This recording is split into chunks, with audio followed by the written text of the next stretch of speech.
Saving $10,000 in 1 year might sound like climbing Mount Everest, right? It feels like such a big, daunting number, especially if you're just starting out. But trust me, it's totally possible. And I'm here to show you exactly how I did it. Hi, I'm Wealth Frontier and welcome to Wealth Frontier.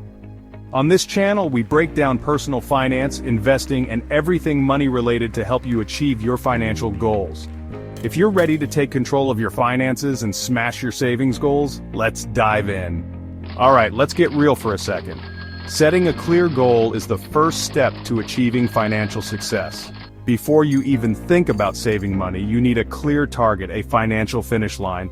This is your guiding star. What are you actually saving for? For me, it was hitting that $10,000 mark in 12 months. It gave me something concrete to aim for. Now I know what you're thinking. $10,000? That's a whole lot of cash. It can seem overwhelming at first glance, and you're right, it is. But don't let that scare you. But here's the thing, big goals can be intimidating. They can make us feel overwhelmed and unsure of where to start. They can paralyze us and keep us from even starting. The fear of the big picture can hold us back. So let's break it down into bite-sized pieces. Smaller, manageable steps make the goal seem more achievable. $10,000 in a year, that's just $833 a month. Much more doable, right? How about this? It's basically $192 a week. Breaking it down further makes it even easier. Suddenly it doesn't feel so impossible, right? That's the power of breaking down your goals. It makes them feel within reach. So grab a notebook or download a tracker app, whichever works for you, and write that number down. Make it tangible. Believe me, when you see that goal in black and white, it becomes real. It's the first step to making it happen. Okay, so you've got your goal, that big, beautiful number you're aiming for. It's exciting, isn't it? But before we dive into strategies to reach that goal, we need to understand your current financial situation. But before we start talking about cutting back and saving, we need to take a cold, hard look at where your money is going right now.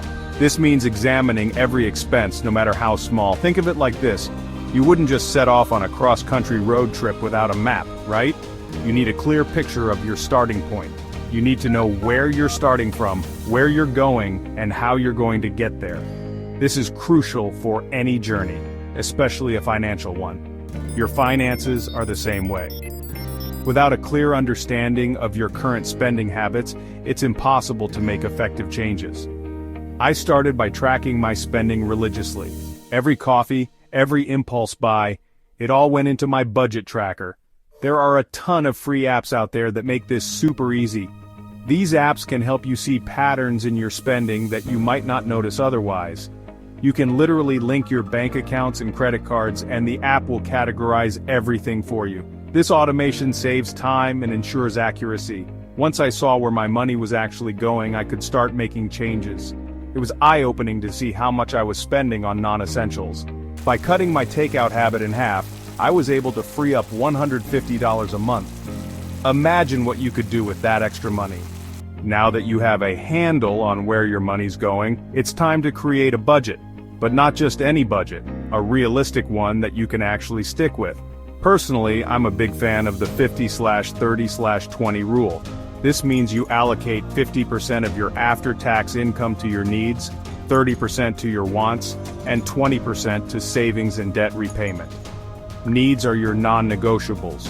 Rent or mortgage payments, groceries, utilities, transportation, debt payments, and insurance. Wants are everything else: eating out, entertainment, travel, that new pair of shoes you've been eyeing. The key is to find what works for you, for your lifestyle, and your financial goals. So tweak the percentages to prioritize your savings rate. Okay, here's the thing. Cutting back on expenses is great. It's essential, actually. It helps you manage your budget and ensures you're not overspending on things you don't need. But let's be real, there's only so much you can cut. You can't eliminate all your expenses, and at some point you'll find that you've cut everything you can. At some point you hit a wall. You feel stuck and frustrated because no matter how much you cut back, it's never enough. That's why it's so important to focus on the other side of the equation, boosting your income. By increasing your earnings, you can create more financial freedom and opportunities. Because when you increase your income, you increase your saving and investing potential exponentially. More income means more money to save, invest, and spend on things that matter to you. The good news is, there are endless ways to make extra money these days. From freelancing to online businesses, the opportunities are vast and varied. Personally, I decided to start freelancing on the side. It was a flexible option that allowed me to work around my existing schedule. I already had some skills in writing and digital marketing, so I started offering my services online. It was a great way to leverage my existing skills and make some extra cash.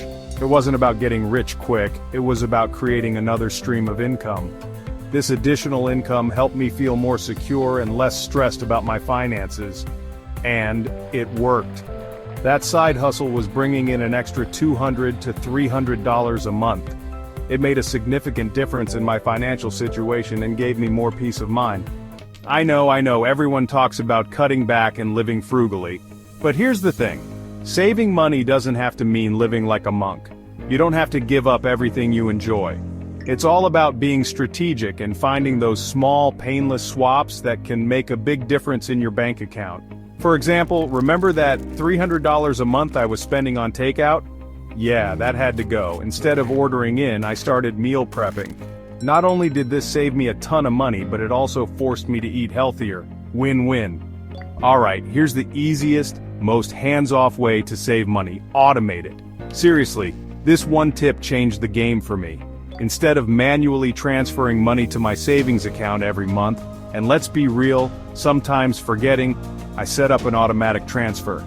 Every single week, $200 would magically disappear from my checking account and reappear in my high-yield savings account.